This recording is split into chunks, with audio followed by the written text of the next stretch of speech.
Our colleague Betty Liu today interviewed Bill Clinton at CGI America.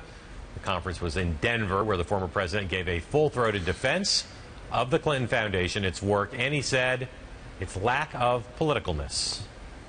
90% of what anybody complained about now was known about when she ran before, and no one went after the foundation, at least not to this extent. I'm happy to answer the questions, but I think and have disclosure, but it ought to be a two-way street. There's never been a more, I don't believe, foundation with a prominent political person involved in it like me. It's been more non-political. I've had George and Laura Bush here, Mitt Romney, John McCain, and Sarah Palin came. One of my Republican supporters who has not yet been subject to public criticism called me the other day and he said, here's the message I get from all this coverage. If I put my money in a tax shelter in the Cayman Islands and don't pay taxes, I'm a great man. If I give my money to one of these black box committees where you never have to reveal the contributors, I'll never get any grief. If I publicly give my money to you to help poor people, there's something really wrong with me.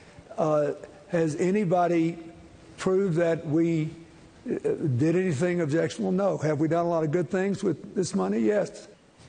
And I think in the end, the foundation will stand or fall on the work it does. President Clinton was also asked about what the future would look like if Hillary Clinton becomes the POTUS. I believe if you have been president and the current president of either party asks you to do anything, if in good conscience you can do it, you should do it. That will be not an easy decision should she be elected president. I mean, she'll have to decide what's my highest and best use. One thing she knows more about than anybody on earth, it's on what subjects I should be listened to and what subjects I shouldn't. He also said if she's elected president, he's going to stop giving paid speeches, which have obviously been a big source of controversy.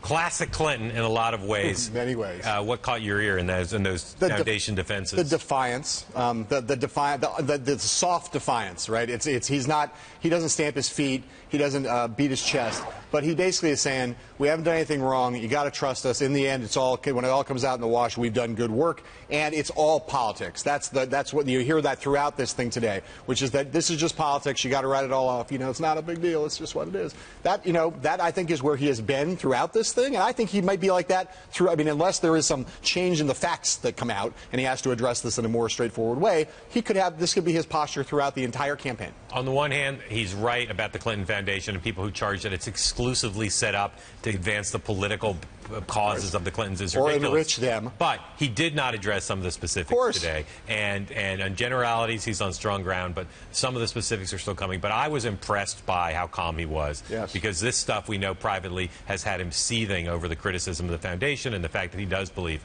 it's all political. But I thought today, as compared to in Africa, yes, when he was a little bit off key, I thought today he did himself a lot of good, and those talking points and that tone is what will help both Clintons get through the additional questions that are still coming. Well, it's a good thing he stayed away. The thing in Africa that they screwed up on was he, again, talked down their degree of wealth. Oh, I got to do this to pay the bills. When he stays away from their personal wealth, he's in pretty good shape, because at bottom, he believes his own spin. He believes that they are doing good work on balance. Yeah.